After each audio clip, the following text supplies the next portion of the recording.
Et c'est CPU, l'émission Carré Petit Utile.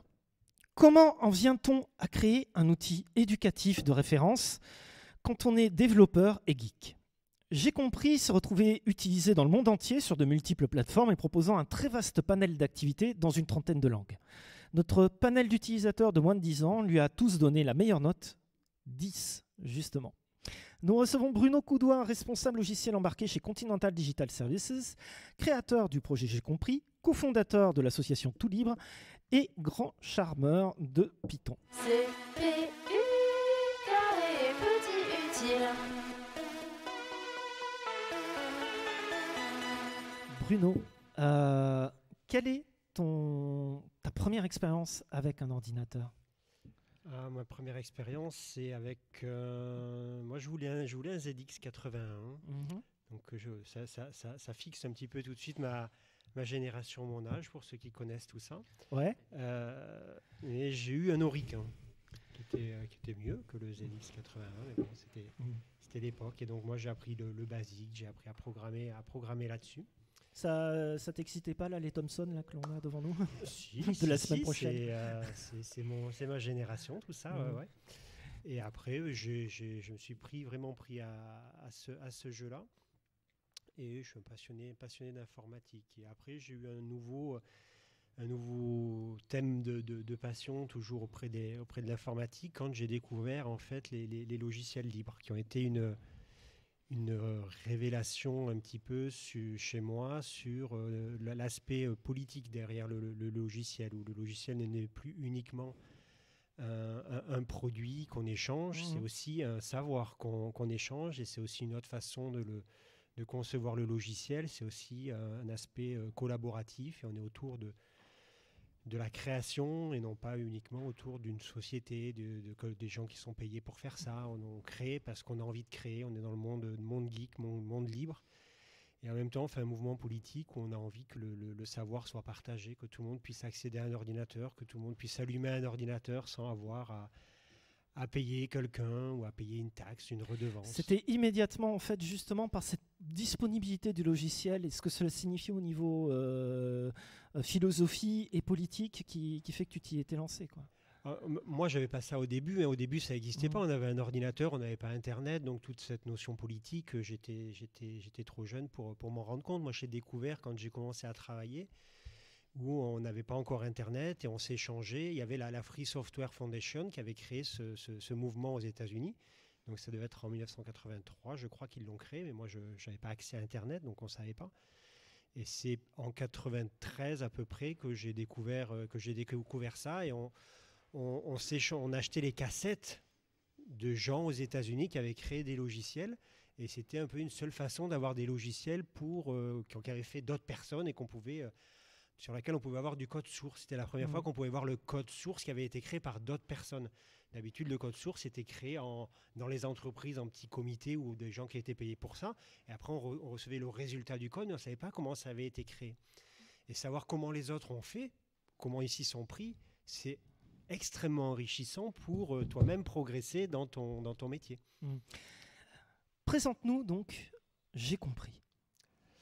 Donc j'ai compris, donc dans la suite de cette mouvance où j'ai découvert le logiciel libre, j'ai eu des enfants et je me suis dit, moi je travaille sur système d'exploitation Linux, on était en 2000, et j'avais envie d'offrir à mes enfants des logiciels éducatifs sur Linux, alors qu'à cette époque-là, ils étaient tous fournis sur Windows. Et donc, ne trouvant pas vraiment de logiciel, il n'y avait pas grand-chose, donc j'ai décidé, je me suis dit, je vais en faire un. Et j'ai commencé à en faire un qui était pas très évolué, puis je l'ai publié sur Internet, et puis là, il y a des gens qui ont dit « Ah, mais c'est intéressant ton logiciel, on pourrait faire ça avec, est-ce qu'on pourrait améliorer telle et telle chose ?» Et puis je me suis pris au jeu, j'ai continué à l'améliorer, à le faire évoluer, jusqu'à rejoindre donc une communauté de développeurs autour d'un gros projet autour de Linux qui s'appelle GNOME à l'époque. Et, le G de J'ai compris, justement. Qui est le G de J'ai compris, qui est le G de GNU. Donc le GNU, c'est le nom de code du projet de la Free Software Foundation. Et puis c'est la genèse. Donc à partir de 2000, je me suis lancé à travailler un peu tous les soirs, un peu les week-ends, à travailler sur ce logiciel, à l'améliorer. Il y a des gens qui l'ont traduit dans une vingtaine de langues, puis 30 langues, et ça s'est diffusé. Donc c'est un logiciel qu'on avait standard un petit peu quand on installait Linux. Ben, par défaut, quand tu cherchais un logiciel éducatif, tu tombais sur J'ai compris très facilement, quoi. Voilà, C'était un peu le fait que ça soit l'un des premiers projets qui en a fait sa popularité ou c'est sa qualité.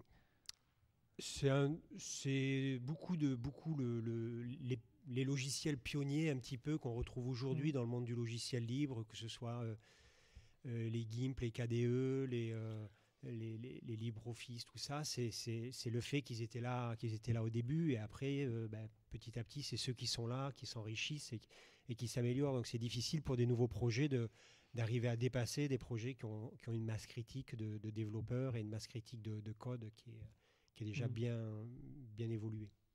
Alors, ça fait super longtemps qu'on voulait faire cette émission avec toi, et donc il y a une collaboratrice de cette émission qui malheureusement ne peut pas être présente, c'est Myriam Chave. Je lui ai fait découvrir ce logiciel il y a 2 ans. Elle a dit ah bon, qu'est-ce que c'est? Ben écoute, c'est ton prochain sujet, et elle l'a mis dans les mains de ses enfants et ils n'ont pas lâché la tablette depuis. Pourquoi les enfants accrochent aussi bien J'ai compris? Alors, déjà, le fait qu'ils accrochent comme ça, c'est bien, mais ce qui est intéressant, c'est qu'on n'a rien dans le logiciel qui est fait pour accrocher les enfants. C'est-à-dire que les logiciels aujourd'hui ont beaucoup d'ingénierie pour rendre les enfants et voir les adultes l'attention, ouais. addicts, en fait. Et donc, on voit pas mal d'adultes, peut-être vous, voilà, qui jouent au jeu de manière addictive. Et donc il y a toute une science maintenant dans les logiciels, dans la création de logiciels, pour rendre les gens captifs de ça. Et donc J'ai compris, nous on n'a pas voulu faire ça parce qu'on n'avait pas la technologie pour le faire, on n'avait pas le temps de le faire, ça ne nous intéressait pas. Et on s'est rendu compte qu'en fait c'était pas ça qu'on voulait faire en plus, et que c'était bien qu'on le fasse pas. Donc il n'y a rien, il n'y a pas de badge, on gagne pas de points, on vous dit pas tiens t'es pas venu depuis longtemps, reviens, nanana, des trucs comme ça, pour inciter les enfants à être captifs. S'ils veulent jouer au jeu, c'est comme un livre, ils viennent parce que le livre il est sympa et qu'ils ont envie de continuer à le lire, mais le livre il leur fait pas des clins d'œil pour leur dire hey, tu m'as pas lu depuis 3 jours, reviens. On fait pas ça.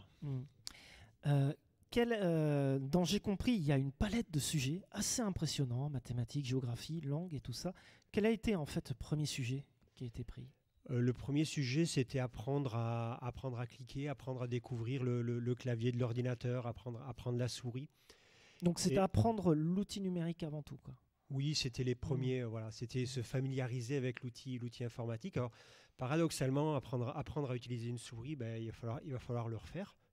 Parce qu'aujourd'hui, il y a toute une génération d'enfants qui vont arriver sur le milieu du travail et qui ne vont pas comprendre ce que c'est qu'une souris.